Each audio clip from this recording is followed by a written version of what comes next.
Ndowooza olaba munnange awo wetuli embeera bwetyo birungi si birungi abantu bali mu matiga era nga bw'obiraba naye nga tweyongeddeko munnange waguddewo olutalo wakati wa Tamale Mirundi Junior ate ne Furufiga bano beeyogerera ebisongovu.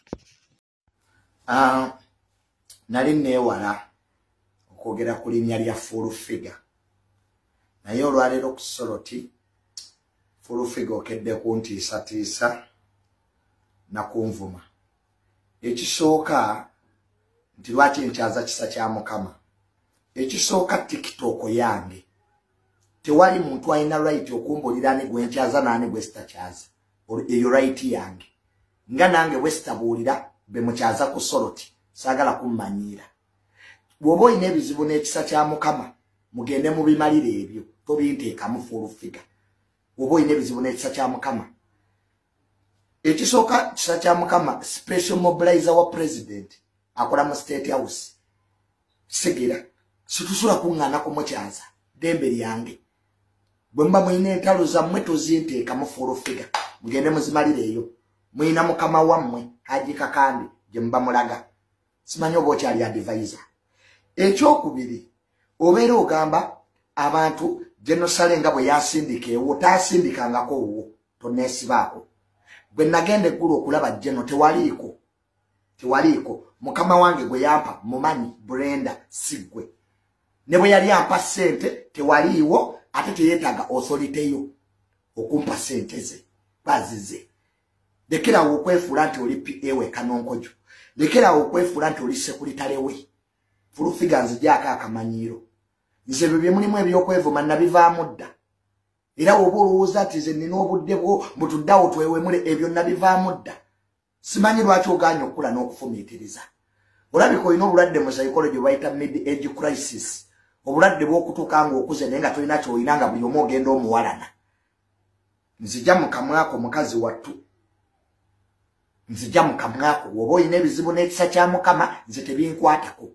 Eri peegi yange ndiwaddembe okukyaza buli muntu gwe mba njagadde okukyaza dembe lyange.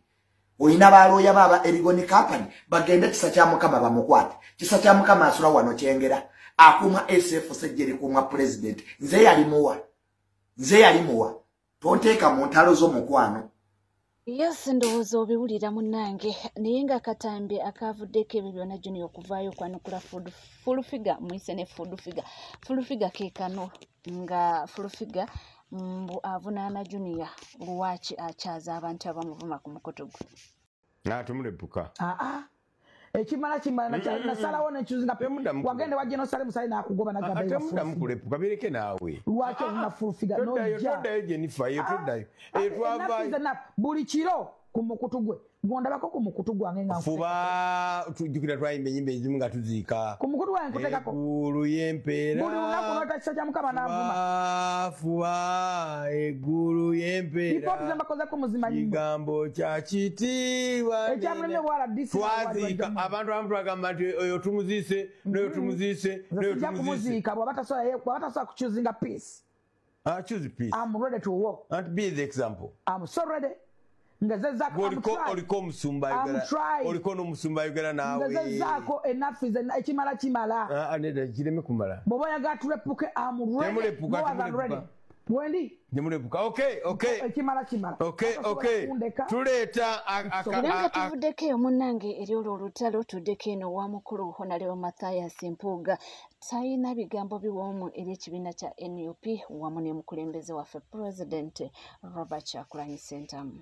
At my age and platforms I have held, I quite know a lot. If I spoke and talked about what I know about individual actors in the opposition, probably the Victoria would flood. How the NUP leaders would call MPs one by one to educate them. How Mpuga is terrible. Please, he's so bad. Go and sign him out. To the level that the Honorable Senyonyi, leader of the opposition, had to take a document for a Sikh Segirinya to sign. How can a Sikh man reason better than a normal person to tell them, please, I cannot do this. I don't even understand what's going on. I'm a Sikh. And I was telling, please sign, please sign. That is ill will, and it doesn't help. On a daily basis, they would wake up to hold press conferences about my person. They have never done that against General Muhoozi. They have never done that against Byabakama. I have never heard Honorable Kyagulanyi's poems against Byabakama or Muhoozi. He made me a subject of a concert. I don't think that helps our cause. Omwana avuddeyo n'agamba nti Abaganda tukoze nnyo omulimu gw'okulwanyisa Robert Kyagulanyi Ssentamu. Naye n'agamba nti nga tetunnalwanyisa Robert Kyagulanyi Ssentamu tusooke tunule ku maapu yaffe y'e Uganda. Buganda egwawo. Kyannaku nti amaanyi Abaganda tugamalidde mu kulwanyisa Kyagulanyi. Ne twerabira ensonga enkulu Baganda bannange ku maapu ya Uganda Buganda tekyaliko. Regions endala zonna kweziri naye Buganda yo teriiko kuliko Central Region. Ekisinga okukwasa ennaku Kyabasoga bambi batugatiddeko eddoboozi, Abagisule bagattako eddoboozi ne boogera, ne regions endala zoogedde. Naye ffe Abaganda baffe abaakuno tuli mu kulwanisa Kyagulanyi. N'amaloboozi amanene ge twandiwulidde nga googera ku nsonga eno, oba oli awo neewulikika negguka oba ne babaako amagezi ge bagisalira bali mu kulwanisa Kyagulanyi. Kaakati awo wembuuliza tikasike kana akaseera ke baayogerako ntugenda tuuka ekiseera tubulweko ewaffe. Naku Ebyo wano tulinawo abantu abeegulira erinnya mu kubanga balwanisa pulezidenti waffe w'ekibiina kya NUP, ate ne tubaaya n'abantu abamwagala genuinely nga tewaliwo kinga omuntu n'akugamba nze pulezidenti Robert Kyagulanyi Ssentamu kwenfiira ng'omwana ono. Eno message mbadde njagala egenda eri abo bonna abajja nga banjasamira oba nga bandeekaanira mu comment section ebiseera ebisinga nga bagezaako okuŋŋamba nti muvubuka musimanyi oli mulungi mu byemizannyo, simanya va mu politics, simanya Kyagulanyi owagira waabwe talina kiddako. Njagala obbategeeza ne bw'oba onfollowinga naye nga kyoyagala okunjijjako kwe mukulembeze wange Robert Kyagulanyi Ssentamu muganda wange nsaba otwale follow yo. N'ekirala bw'oba olabanga video gye mbadde nkola nga teyogera ku sports eyogera ku ebyo by'omukulembeze wange Robert Kyagulanyi Ssentamu byaba ayogeddeko nga kwolwo gye nkola gye njogeddeko, oli waddembe okugiyitako oba oli waddembe okunjijjako follow yo oba onfollowinga. Nenze saagala kujja kuntegerera ku akawunti yange otandike kunjasamirako otandike okuŋŋamba nti muvubuka va mu politics, simanya Kyagulanyi, simanya sibiki. Ku Kyagulanyi naawe sisuubira oba nsobola okwetaaga okusinga nga Kyagulanyi bwe mwetaaga. Kakati muvubuka oba naawe wennaali eyo ng'owuli oyagala kutandika mbeera yakuŋŋamba bintu bya kisiru nti muvubuka simanya va mu politics, simanya weereza sports yekka, njagala obeere ku akawunti yo otandika okukola by'oyagala, so si kujja ku akawunti yange oba ku page yange kutandika kuntegerera mbu ate njogere by'oyagala. Tojja kumanyiira nkizeemu gwe wenna ng'oli eyo ogezaako okwagala okunnemesa okwogera ku byemba njagala ku mukulembeze wange Robert Kyagulanyi Ssentamu. Twala follow yo nkwegayiridde kubanga tugenda kuyomba. Ku Robert Kyagulanyi Ssentamu nze awo mba sikumanyi. Wano teri follower yenna ayinza kunnemesa kwogera ku Robert Kyagulanyi Ssentamu kubanga ye mukulembeze wange sawa zino gwenjagala. Oba mugezaako kitegeera temujja kummanyiira, temujja kukola ngamba mu abaleeta olugezigezi. Bwe mbataddeyo video ya Robert Kyagulanyi Ssentamu ne mutandika okumpa amateeka mwewogerangaani. Mumukimanyi government ya wanembera gyetwazaamu bannayuganda obwengeri gye bayisaamu. Mumulowooza ffe tuyinza okuddawo nga tulaba abantu abanyigirizibwa oba abantu abanyigiriza nga bagezaako okunyigiriza abantu ennamba esinga. Ffe ate ne tudda ku abo. Ibrahim Traore Burkina Faso yakamala ku bukulembeze ndowooza bwa myaka 2 ne ku bintu ebimu byakoze ayina ne kubatuuze ku bannansi bazimbidde amayumba. Kyokka yo gavumenti ya wano ba President Museveni ye wane Uganda ate amayumba abantu ge bezimbidde amenya mamenye n'otunuulira nema ne kulaba ng'ozimba ne wayita emyaka 2 ng'omwana obusente olumu abusoloozezza ate olumu kadaama yabusolooza kuva bweru gyakubye ekyeyo n'azimba akayumba ke nga ye tamanyi nti oba azimbye na mu ntobazi oba mu lutobazi ne waba tazimbye mu lutobazi.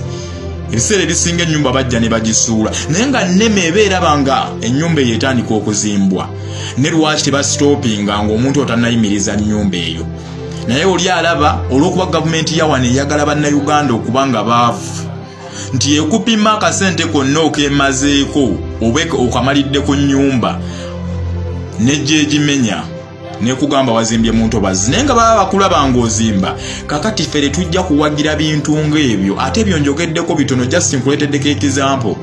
That's why ffe tuvaayo wano ne tukola sports ne njogera ku byemizannyo naye nga njogera ku byemizannyo nga mbyogerako nti sisasulwa nkyogerako nga bwe naavayo ne ngamba nti engeri gye nkimanyiko kankyogereko naye wekikwatibwa ate ku bulamu bwaffe oba future yaffe ate tosobola kumbulira sports byo bya kisiru nojja otumanyiira wano mbu simanya leka kwogera ku politics. Ani abagamba mu nze ndiwo kusanyusanga mmwe newooneewala politics kijja kutuukako ng'ewammwe batwalirawo bwereere ojja kukituukako nga muzadde olaba abonaabona n'ab'ettaka ng'abatwala ettaka ly'ewammwe bali mu gavumenti eyo olw'okuba nti buli kimu bakirina ssente bazirina bayina emmundu bayina amaanyi bajje batwale ewammwe. Naye oyinza obutavaayo kwasama oba kujja kwogera ku bintu ebyo biruma olw'okuba gwe owagira gavumenti eno eriko.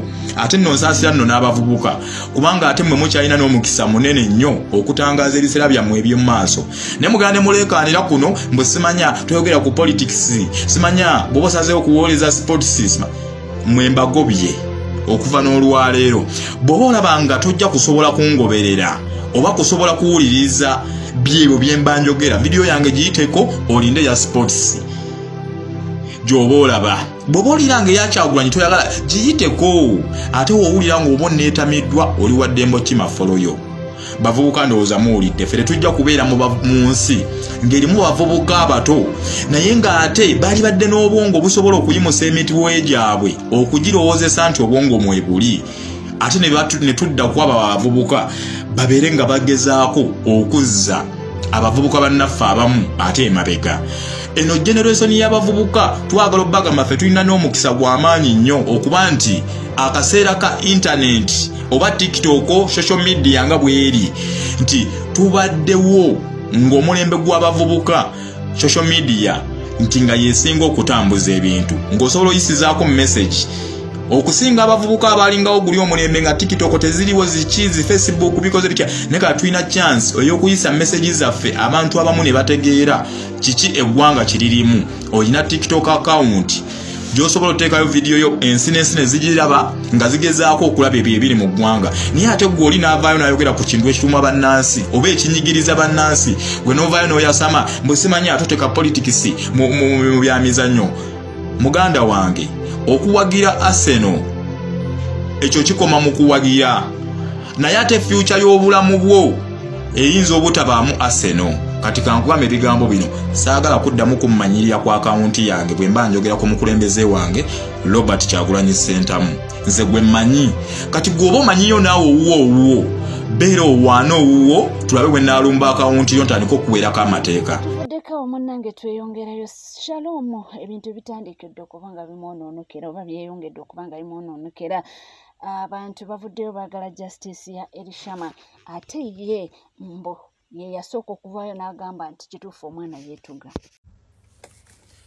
Shalom Kawes tukkiriza nti kale omwana yeetuga katukikkirize era tukkiriza nti omwana yeetuga era yeetugisa ssuuka naye gwe nga gwe okuvayo n'okola conclusion obukakafu obujjawa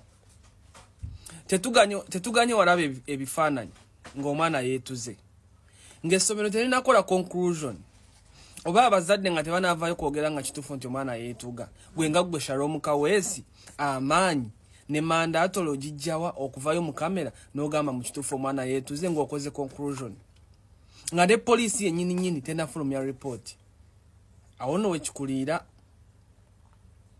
wekikuliira gwagamba tisimanyi ono anko omwana ono anko wa Elisham musimanyi anoonya kalulu yesimbo ne bamukuba mwayenonyeza bibye abazadde b'omwana nga tebanavayo mu kamera kugamba abantu nti oyo gwe mulaba munnange yenonyeza bibye fe omwana waffe tukiza nti yafa ebbanga lyabadde mu kamera gw'ovaayo ngaani okutugamba tisimanyi anoonya kalulu.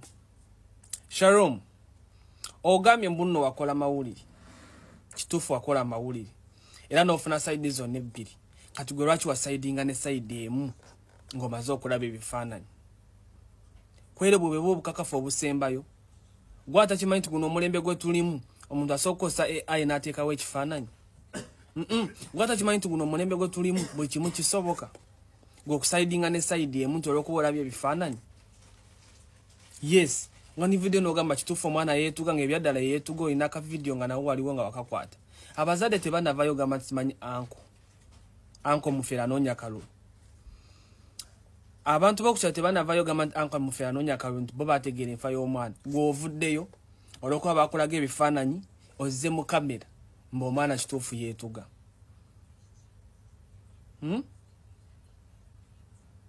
ate gwamagawoza mukimanyi tebagenda kukwata Shalom bagenda kusiba n'ebisumuzo babisuule mu mazzi kuba kati nze simanyi mawulire kige wakola ng'osayidinga ne sayidi emu ate n'okola ne conclusion yes obeera free okuwaayo opinion yo n'okuwaayo endowooza yo gwe munnamawulire n'ate tokoncludinga ate n'okikkattiriza nti kituufu omwana yakola ki yeetuga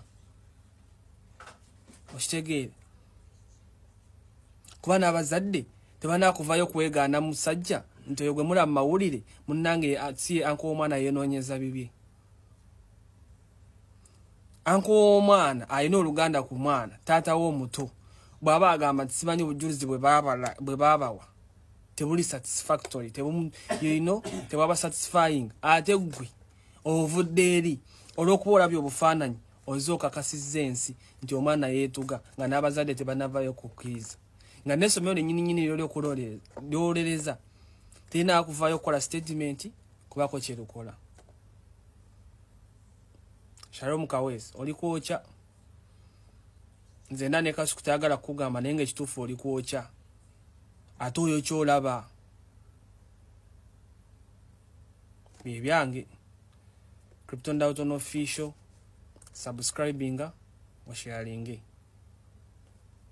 Abantu balina obulumi bungi okufa kw'omwana oyo era n'omwana muwala naye avuddeyo n'amuwoninga n'agamba gwe oba oliawo tomanyi kyekitegeeza omwana w'okufaako.